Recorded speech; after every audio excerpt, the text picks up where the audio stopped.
Hey guys, it's Jean-Claude, and today we have a deck opening for Vault Boy 81. Good luck to you, sir. This set has been a lot of fun to both open up and play. For those of you that typically don't play your decks, maybe just open up a whole bunch of them, this is definitely the set that you need to play every deck. You need to get the ins and outs of all these cards. Blue Archon. First house is Untamed. Second house, Shadows, and the third house is Dis. Elder A. Crocodile. Oh, look at those whiskers on this fella here. Looks pretty devious with that face. Yeah, that's a pretty wild looking Archon. Got like the face down and the belly as well. Very, very stubby hands. I'm surprised this isn't a Saurian deck because of that. Alright, good luck. As I was saying earlier, this is 100% the set you need to play with. If you're one of those people that rely on like the rating systems out there, you are going to miss out on so many good decks. It is crazy. Those things cannot figure out enhancements. They have no shot at it, right? They don't even know where the enhancements fell. And the way the enhancements fall on some cards, like, I don't know, Axiom of Grisk, that having a capture pip, that's pretty solid because now you get to protect an entire another creature, right? Silly things like that. Gateway to Disses with damage pips, being able to pop wards, and then destroying all creatures. Sometimes even like a Mug having a capture pip, just so you make sure there's a creature where you can take one of your opponent's amber. Things like that, they're really relevant, and they can change the way a deck or card plays. Alright, starting off with Untamed, it's Techno Beast, 4 power skirmish, reap, discard a card from your hand. If you do, you draw a card. Dino Beast, 5 power skirmish, play, you may exalt it. If you do, deal 3 damage to a creature. Trimble, 3 power, each mutant creature gains skirmish. Well, both of your mutants so far already have skirmish, so this isn't adding anything, but maybe you'll have a lot more mutants in the other houses. Song of the Wild, it's an action. For the remainder of the turn, each friendly creature gains reap, gain an amber, that's a fun card. Resurgence, it enhanced the draw pip. Return a creature from your discard pile to your hand. If that creature is a mutant, return another creature from your discard pile to your hand. That's a great card. Oh, a second one of those. That can be some huge advantage. Wow, especially with something like Pismire here. This is 4 power. While there are more friendly mutant creatures than enemy mutant creatures, your opponent's keys cost +2 amber. So this is already a fantastic card. The fact that it's a mutant and you have 2 resurgences in here really increases the likelihood you're going to make your opponent have to pay 8 amber for a key. That's pretty sweet. Plus, I mean, you're getting another creature back as well because this is a mutant. Right? It meets that requirement. Oh my gosh! There's a second one in here. Wow, imagine bringing both of these back, and this one has a damage pip on it. Niffleape, 3 power. While it's attacking, ignore taunt and elusive. Keyfrog, 2 power, destroyed. Forge key at current cost. This is a great card. It's a key cheat. It's a creature. What more can you ask for? Dark Fairy, 2 power skirmish, fight, gain 2 amber. Also another mutant with skirmish. I really hope that your Trimble will get some other uses with the other mutants in the other houses. Oh my, whoa, there we go. I paused for a moment. It is a Maverick. This just so happened to be the card from Mass Mutations that I got to spoil. It's Picaroon, X power, also a mutant. Deploy, so that means it can go anywhere in the battle line. And its power is the combined power of its non-changeling neighbors. That's a pretty cool card, can get big quick. And it's also a great mutant to give skirmish. Now we're on to Shadows. It's Johnny Longfingers. He has a capture amber pip. 4 power. Each friendly mutant creature gains destroyed, steal, and amber. That is an awesome card. This can really slow your opponent down if they have to rely on a board wipe because maybe you got a bunch of mutants on the board and now they can't afford to lose all of their amber. That's pretty sweet. Finchcoat, 4 power, fight, reap. If you have less amber than your opponent, you steal one. Otherwise, each player gains an amber. Great card for both catching up and accelerating your win. The Shadowsmith, 3 power. Each mutant creature gains elusive. Ooh. This card's going to be really good when this deck is facing off against non-mass mutation decks. Spike Trap, it's an artifact. Amber whenever you play it. With a capture pip. Omni, destroy it. If you do, deal 3 damage to each flank creature. Macus Asp, 3 power skirmish and poison. Is this deck all about the skirmish? That's kind of wild. Lights Out, Amber whenever you play it. Return 2 enemy creatures to their owner's hands. Boss Zarek, it has a draw pip, 3 power. It enhanced 3 capture pips in the deck. Each friendly creature with amber on it gains elusive. Okay, so if your opponent does take the other mutant that's giving your creatures elusive off the board, you now have a way to still protect your mutants that happen to have amber on them. Very nice. Opportunist, it's an upgrade. Amber whenever you play it. This creature gains elusive. Play, this creature captures an amber from its opponent. Nexus, 3 power elusive, reap, use an enemy artifact as if it were yours. There are a lot of really powerful artifacts in Mass Mutation, so Nexus is always a welcome addition to any deck. Mug, amber whenever you play it, move an amber from a creature to your pool, deal 2 damage to that creature. Look over there with the draw pip. Play, deal 2 damage to a creature. If it is not destroyed, steal an amber, very nice. Francis, the Economist. 3 power skirmish. So much skirmish. Fight, each player gains an amber.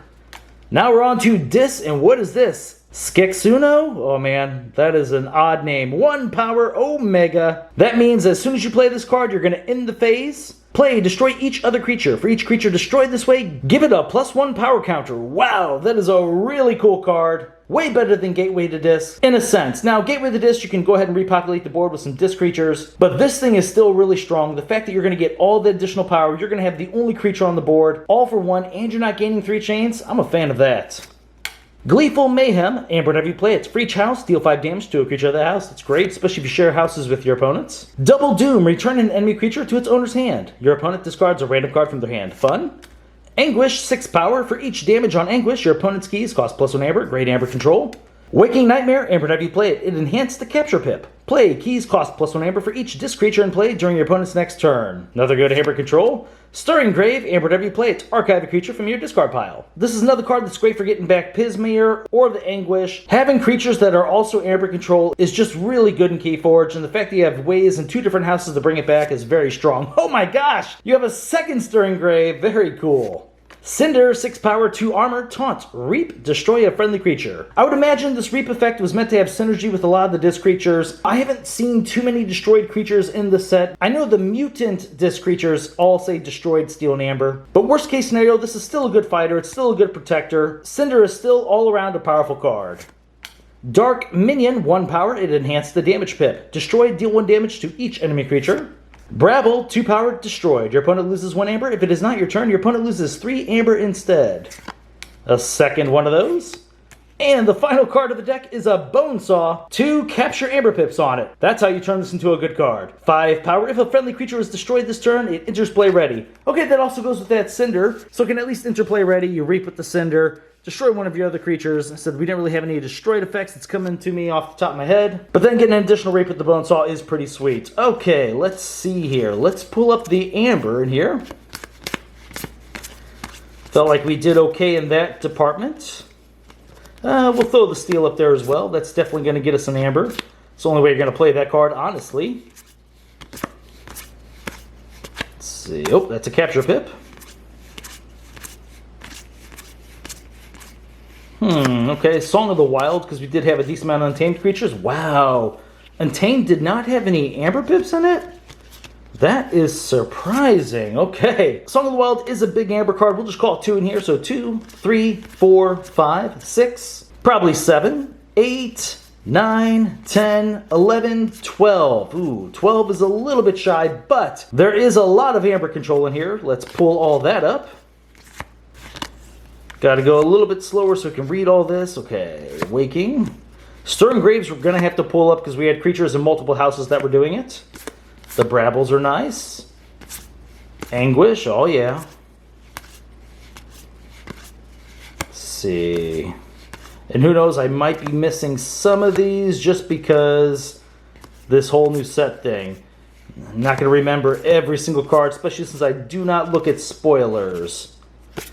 Alright, so for amber control, you have 1, 2, 3, 4, 5, 6, 7, 8, 9, 10, 11, 12, 13, 14, and hold up, I just realized I should have pulled the resurgences up. 15, 16. That is really strong. That is so close to half the deck, and a lot of these amber control cards could have done like 2 or more. Pismire's for sure. Johnny Lawnfingers has a chance. Anguish might do a lot. Bramble, if your opponent destroys them, is doing 3. Bonesaw is 2 as well. The Waking Nightmare, yeah, this has a lot of good amber control in it. I'm liking that quite a bit. Come on, creatures. Let's count them up now.